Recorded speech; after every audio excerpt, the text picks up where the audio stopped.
getting stream. It's in. Every time a stream connects like that, it says prepares to stream, and it takes a little minute. I literally have this feeling like I it's think we are live. yes, we are live. Yes, it's showing. Every time a stream connects like that, it says prepares to stream, Okay, good. and it takes a little minute. I literally have this feeling like it's.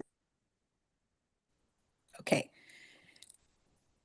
Good afternoon, good evening, good morning, everyone. I'm Sneha Jadhav, and welcome to Business School of AI's WeeklyWed.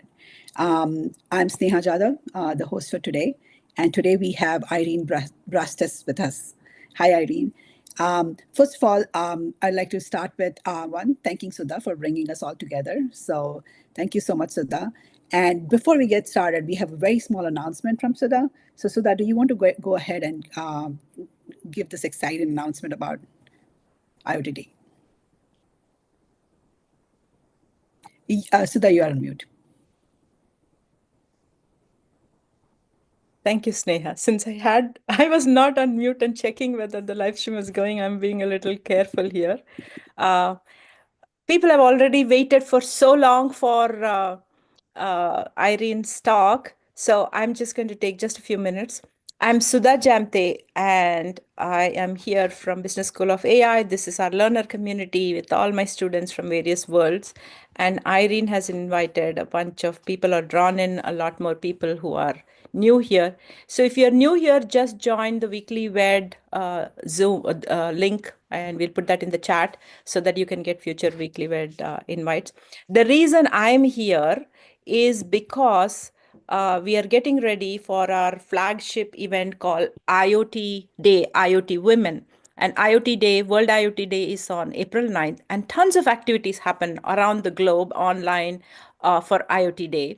And we host something called IoT Women with a 24-hour live stream on April 9th.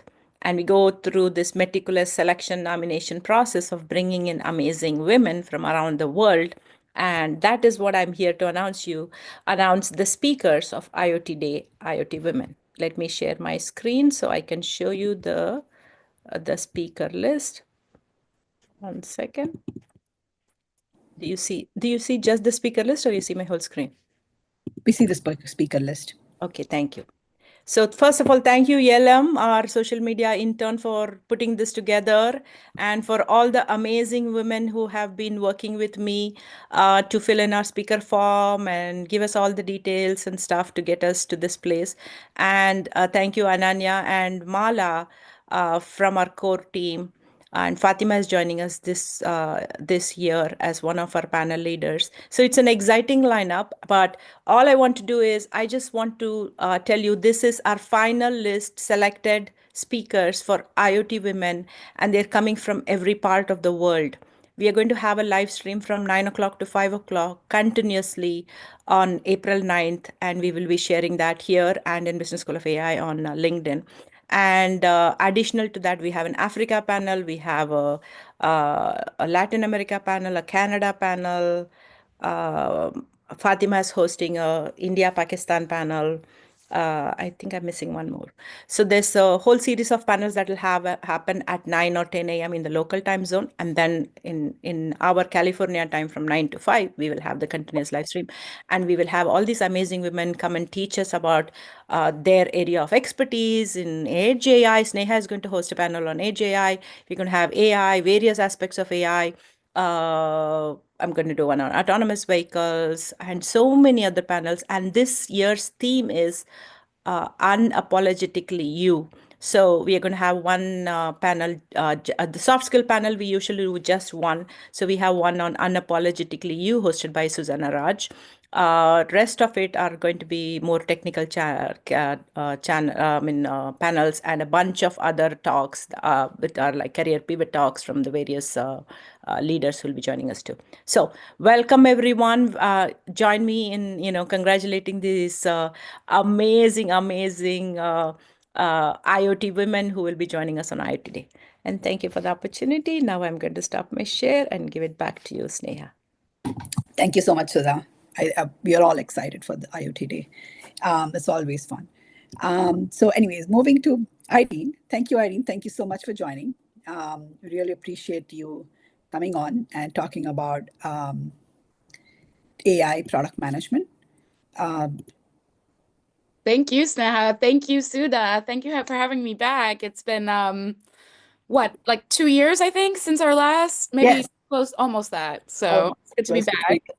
Thank you. So, Irene, how about you start with a little bit of introduction about yourself, and then we can get into the topic, right? Let's dive in, right? Yeah. I mean, this came at a good time as part of my introduction. I work as an AI product manager, and I've been, in the data and AI space through a few different types of products that were natively AI, products that were adding AI features to a traditional software product, and uh, also managing data infrastructure and managing data for a company's internal data products. So it's been an interesting journey. The last time I was here was actually the launch of my first book, the first edition of my book, AI Product Manager's Handbook. So we just recently did a second edition. So that's kind of prompting, this talk, but it's been an ongoing journey. So yeah, thanks for having me here. It's something I love talking about. It's obviously something I love writing about. So it's good to be here and getting into these questions with you. Perfect. Just for everyone in the chat, I'll go ahead and link the book so you can take a look at it. Yeah, feel free to reach out if you have any questions or anything like that after the talk as well, on LinkedIn. Also, we do have giveaways too, right? We have 2 ebook giveaways for participants today. So please let those questions coming in, and whoever has the most number of questions, we'll give the 2 ebooks to the most number of questions asked. Okay, so Irene, let's get into the topic. Let's talk about AI product management. Neha, sorry. Do you want to do a round of intro and tell us what the topic is also?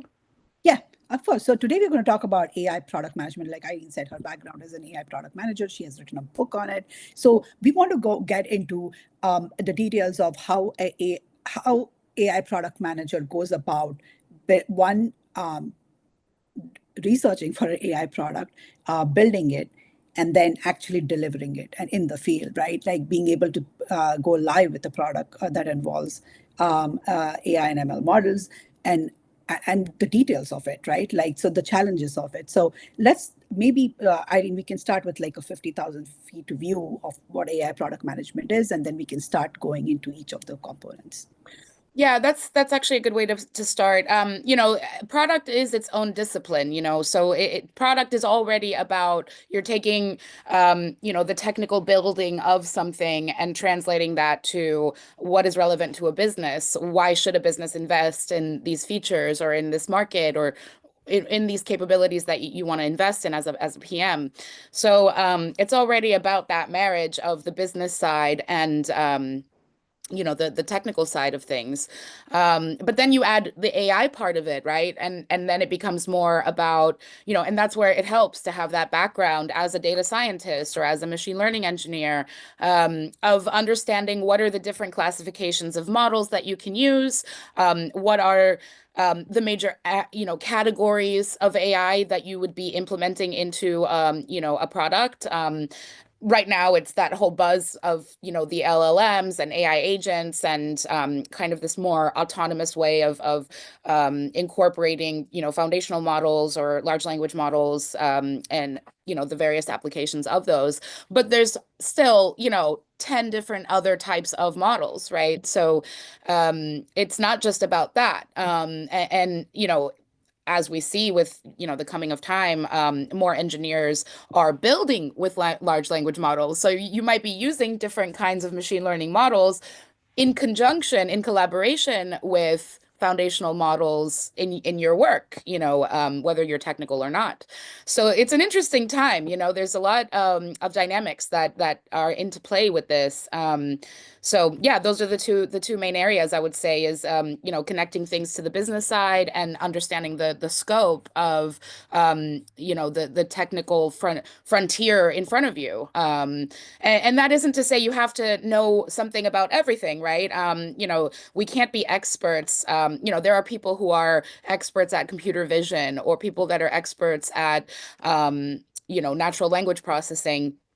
those, that might be its own class of AI PM, in a few years, because this field is so vast. You're not going to have, I mean, I'm sure with, kind of your specialization in IoT, and now if you were to branch out and then see everything that could be involved with that, that it's a Yeah. lot. No, absolutely. So, and most projects in AI space do start as an experiment, right? Like you basically are experimenting something and then you move into productizing it. So, can you walk us through that journey? Yeah, I think that's like really where the finesse about product is, where it lies, because you're kind of you're making a case, right? And you're bringing in all these stakeholders and all these different groups that are going to be involved with your product, but you're kind of like the so what person. It's like, so what? Why should we invest in this? How does this impact, how we engage with our market? How does this impact how we grow our customer experience? So, as when I see that number, I think it's still like 80% of machine learning projects fail. We have to take it with a grain of salt, because on one hand, we're still early, right? ChatGPT and all the APIs that are out there with all the different all the major LLMs, that's made things more accessible, but at the end of the day, you still have to make that case. So I think about it, on the one hand, you have the channel of leadership, of alignment. So, maybe as the PM, you're not the one coming up with all the great ideas. Maybe you're coming up with some of the great ideas, but what you're supposed to be doing is channeling what is this will of your leadership team? Where do they want to go? What are their goals? What are their business objectives, right? I mean, it's obviously like, kind of trite. Like every company has OKRs, every company has, business goals, quarterly goals. But it seems obvious to say, well, you have to tie what you're building to those business goals.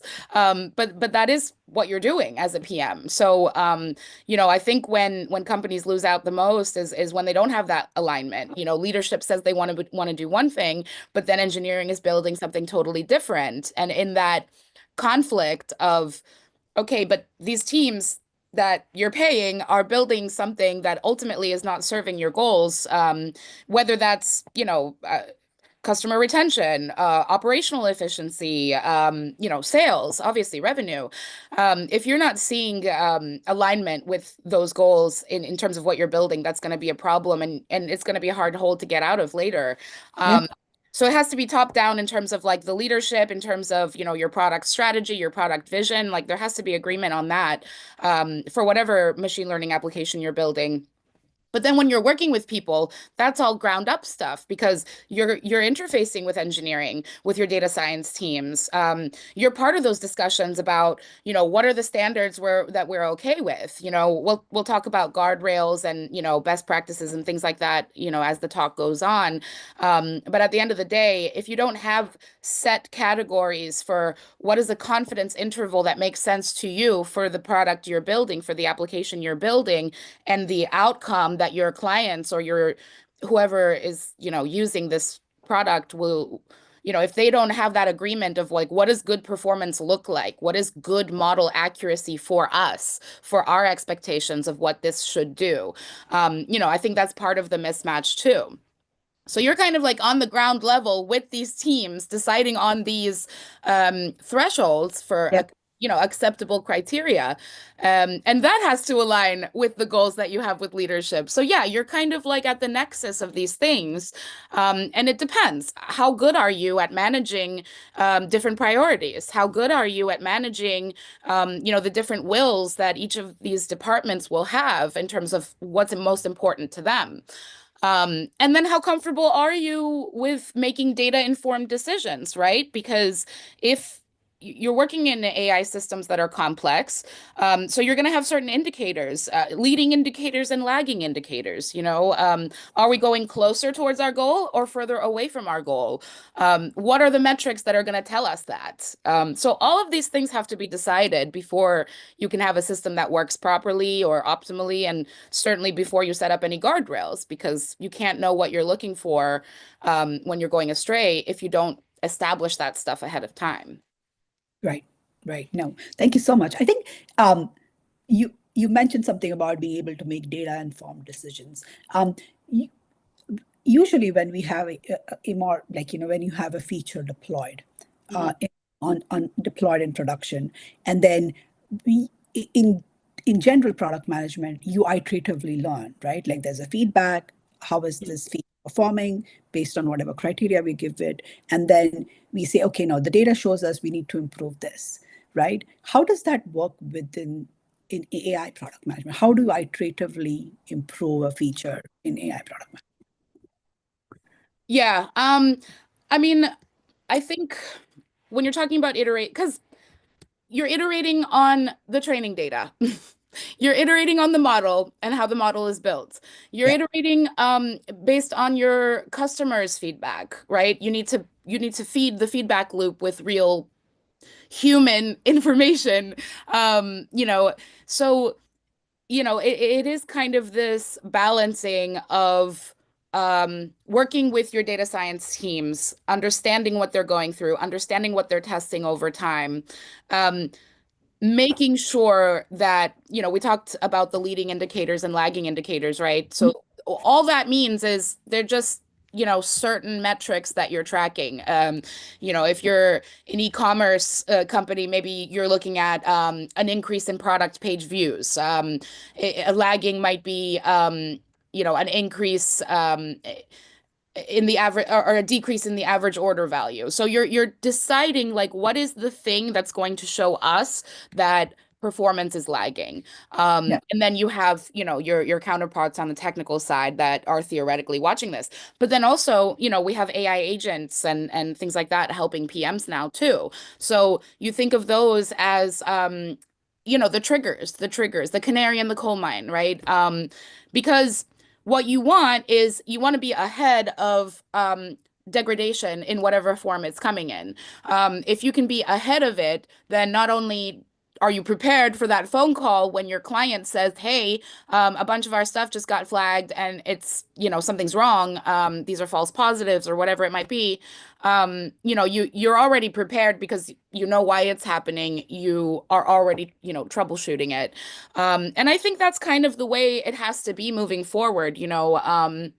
Companies will talk about managing their AI systems and managing risk, right? Well, these things have a lot of reputational risk, Yeah. especially if you're positioning yourself as an AI company. And we'll hear it over and over again. We'll see headlines about it over and over again, where, an a self-proclaimed AI company that is theoretically proud of the product they've brought to market, might be seeing a lack of, good data stewardship or good AI ops and just good practices in terms of managing their models and managing their data drift over time, or even seasonal things like COVID, screwed up a bunch of models for different products because obviously that's something new and we can't account for it, and that's life. So yeah, I think being as proactive as you can be and at least setting yourself up for success when you say, these are the things that matter to us. These are the things that are going to show us if this is working properly or if this needs more support. And then sticking to that, because you can't be changing that stuff often. That's not something you're going to change on Yeah. a quarterly basis. Yeah. Yeah. So I think basically what you're saying is that keep an eye on the data drift, um, and then because of the data sources drift, how the model behaves, the drift in the model is what helps you then iteratively improve the product or improve the feature, um, um, and to keep it like relevant, right? You mentioned about And agent. let me just mention something too before we go to the next question, Sneha, because there are practices that I do wish companies kept as like a given, like we talk about continuous retraining, so that impacts the models but also the training data. But then you're still managing an AI system, so you're going to be A/B testing certain kinds of guardrails, right? You're going to be working collaboratively with your stakeholder teams to understand, like, are there certain is performance degrading for certain segments of your users for so that's all stuff you're going to be taking care of, and that's what I mean by like managing the AI system overall.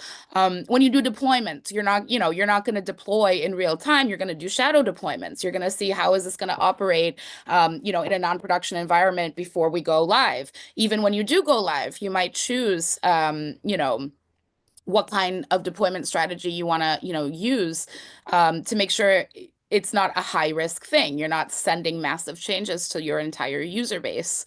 So yeah, I just wanted to also like just make sure that's clear. Yeah, no, I think that's important. You mentioned about agents. How is the whole agents are going mainstream now, right? How is this happening in the AI product management space? Like, and how is it impacting? Yeah, I would say the biggest impact is in the decision making, right? It's an AI agent is going to use an LLM, but it's going to be even more specialized to what you're doing, and there are certain executing actions that it's going to be, taking certain liberties with, and that's not even unlike how you'd be managing an AI feature, let's say for a product. In this case, you're using AI agents to help the function of product management. So whether that's an AI agent interpreting customer intent for customer service calls, or automating monitoring systems for your infrastructure for those triggers that you need, the guardrails that you're setting up for your AI system. Or maybe it's qualifying people, right? Based on what's worked for the company historically. Maybe it's qualifying certain leads. So that's like also a practice of this collaborative, setting up certain standards of what you want from it to do. And if it's serving you and it's, helping these indicators that are more on the operational side, then you know that AI agent is working. And I think it also represents kind of the move we're going in, right? Like these capabilities are pretty impactful because they remember. There's a lot of historical knowledge that can be retained and operationalized, for lack of a better word, because of how capable they are. So it is kind of like the more it's going to get to know your workflows, your system, how you react to certain changes in the environment, the better it will be at managing that like historical continuity with, how you decide you want to run product. Yeah. No, I think that totally makes sense. We always try to figure out like, okay, how does this fit in this one small thing? But it's always the context, right? It's always the context that helps make that. Okay, let's move on to the questions from I'm so sorry. I keep doing this. Just before we move on, I do think that with AI agents, you have the same kind of problem of like autonomous systems in general. A couple years ago, I did a talk about autonomous systems in warfare, in the militaries, and in the US, we don't have fully autonomous systems because you have that problem of once again, the risk, is the risk of alienating your customers or your users or, potential customers and users more, I guess, greater than your decision to, have a really lean operation and not have a human involved and not have kind of that fresh feedback loop with, real people that are supposed to be making decisions. That's for every company to decide. That's for every leader to decide, what kind of culture they want to build. But they can have unintended consequences. So yeah, I want like discussions about AI agents to also be coupled with like the ethics side of it, which is what kind of decision making are you automating? Is that responsible? Will that put you at risk as a company later? Does that put people's lives at risk? Period. So those should all be part of that conversation because yeah, you can very easily see how it can be used for evil. Yeah, it is a double-edged sword. Like Yeah. I think it does come down to that. Okay, let's move on to questions from our participants here. So Eve asks this question: since product managers will be will often be less technical than data scientists. What AI product development issues tend to be most difficult for them to communicate and collaborate on. So like being less technical than data scientists, what are the most difficult issues to collaborate and communicate on? This is a tough question to really answer, I guess, because for an AI PM, it doesn't matter how you know what you know, but what matters is that you can have conversations that are collaborative. Do you need to know what, specific Python library, you need to use to practice, whatever data science skills? No, but that's not important. And to me, that's like really the line. Like they shouldn't be training me on what a support vector machine does. I should already know that. I should already know what potential classes of models we could incorporate into a product, and then build on that conversation with nuance from the data science teams, right? Because ultimately they're the ones that are going to be testing it. They're the ones that are going to be monitoring performance. They're going to be the ones that come to you to communicate risk. So it isn't so much that you don't have enough technical knowledge to understand certain decisions on the code level. It's more you should have enough knowledge to understand conceptually what makes one AI class of models better for your intended use. And that's something I didn't really understand at the beginning of this journey personally.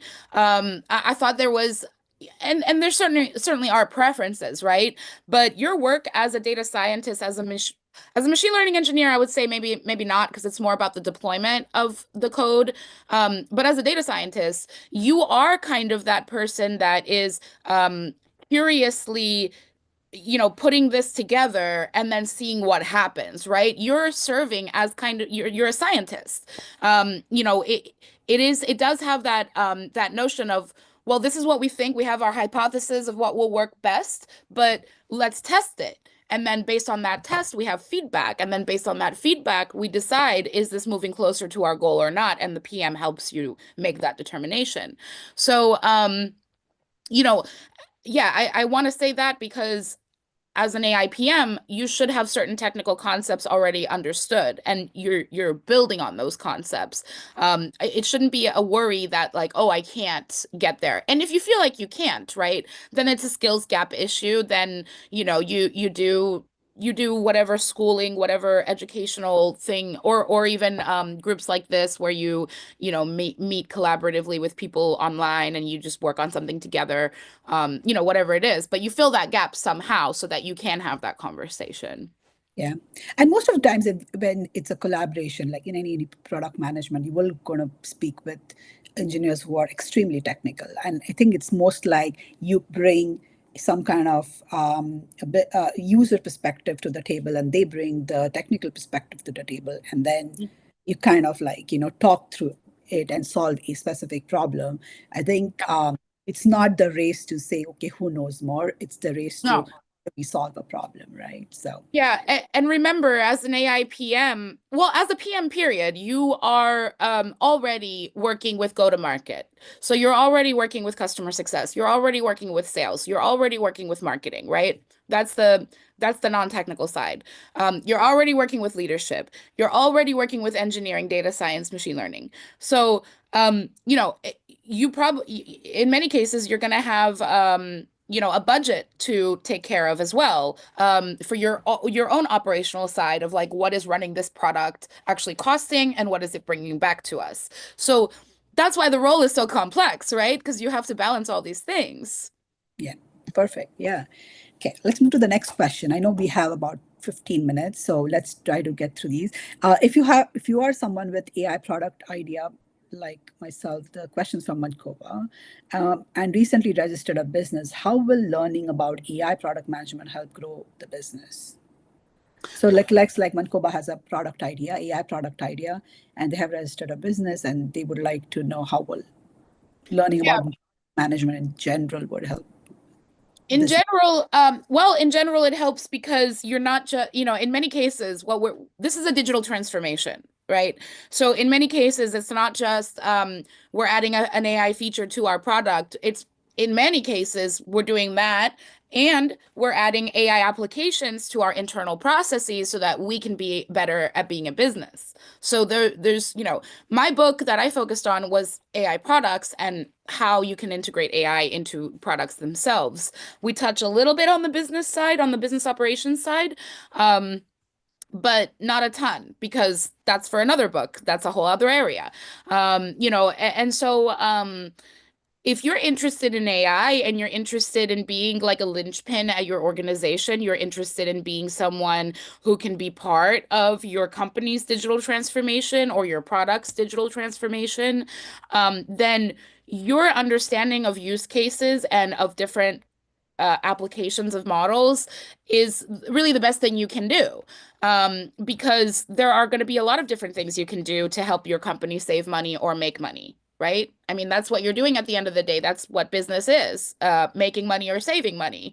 So, if you can prove or if you can show curiosity, it's not even, I mean, it's about proving later. Once you have an agreement, it's about proving.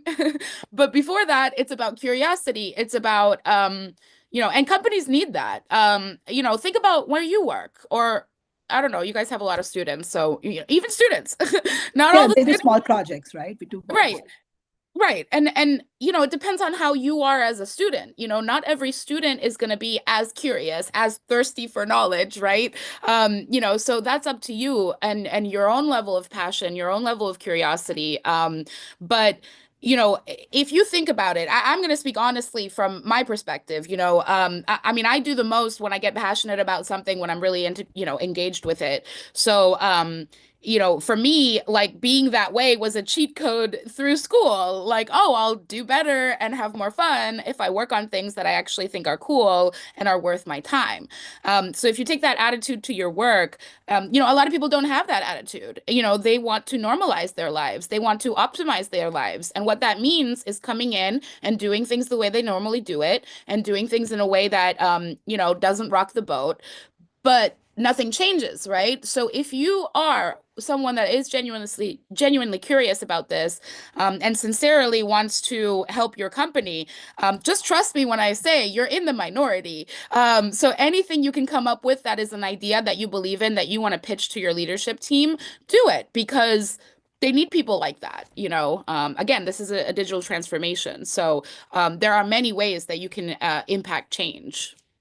Okay. Yeah. Okay, so we have one more question. How has the role of training data changed from traditional AI to Gen AI? Like, could you do a feature? Could you do feature engineering with ML now? With ML now, it's a RAG, right? So now can we just do feature engineering with ML? And how does product management change with it? I think it is an improvement because, I mean, it used to be like a common joke that like most of what data scientists work on is cleaning data and feature engineering, right? So if you can automate that, it gives more space for the data scientists to look at things from a higher vantage point where they're not spending all this time on prepping data and trying based on their own efforts to find those patterns and find those connections. That's an assist. That's something that's being assisted. But I mean, there's so much talk about like synthetic data and generated data and like models that are using less data over time. So the role of it is certainly changing. But it's what we're going to tend to see with LLM generated content anyway. It's like, for me, like this medium gray. It has this medium grayness. I don't know how else to describe it. When a person speaks, when a person does, what they're doing without any assist, it's how should I say? It's authentic, right? It's a person reflecting and making an expression. If LLMs are kind of becoming the purveyor of content, right? Eventually, that feedback loop will not refresh enough that there's even good examples for it to learn from. So that is like a whole other type of degradation where the model itself just implodes. So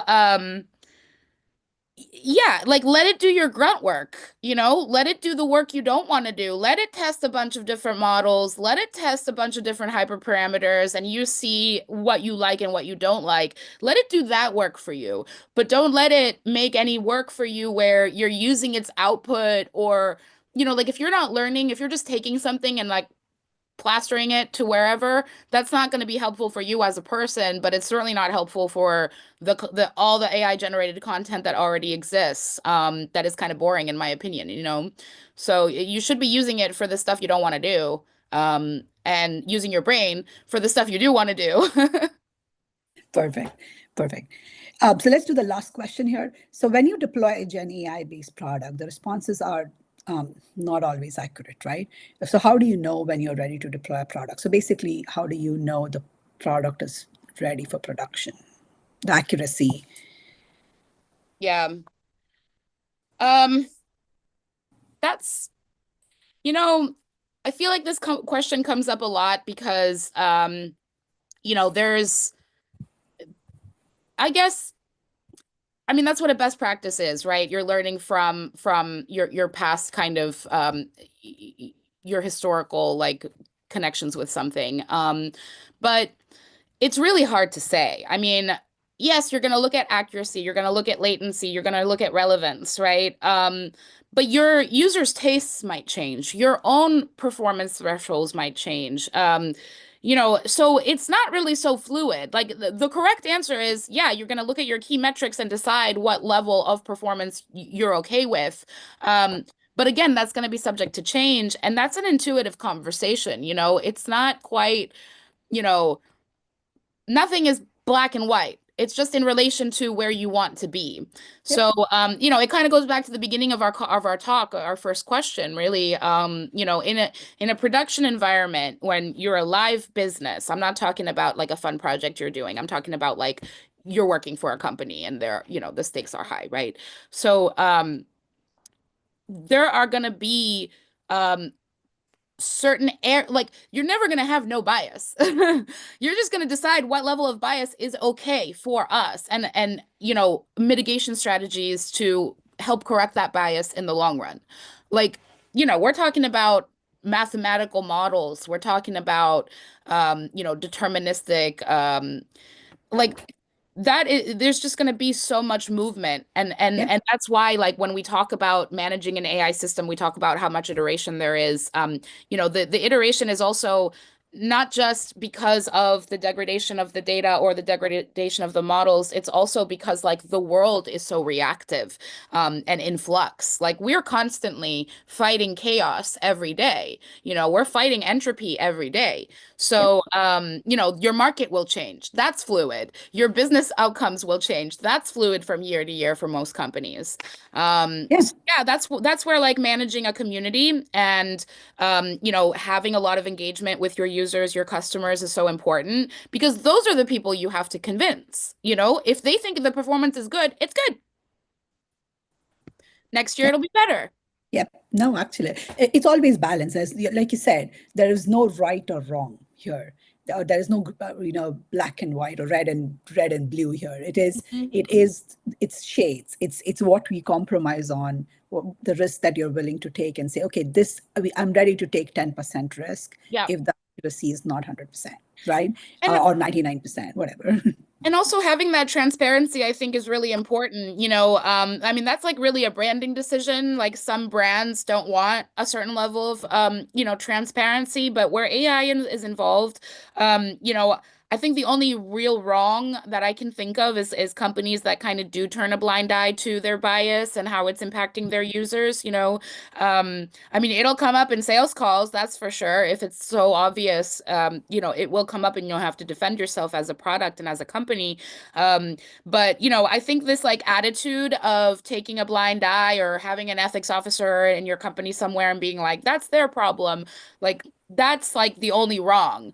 I think if you're a data scientist, a machine learning engineer, a product manager, anybody that supports an AI product, and you feel like your company is like intentionally ignoring, negative outcomes for certain people downstream, then, that's like the only real wrong, I can think of, because the company is, maybe this will change because everybody's like, my proprietary blend of special, whatever.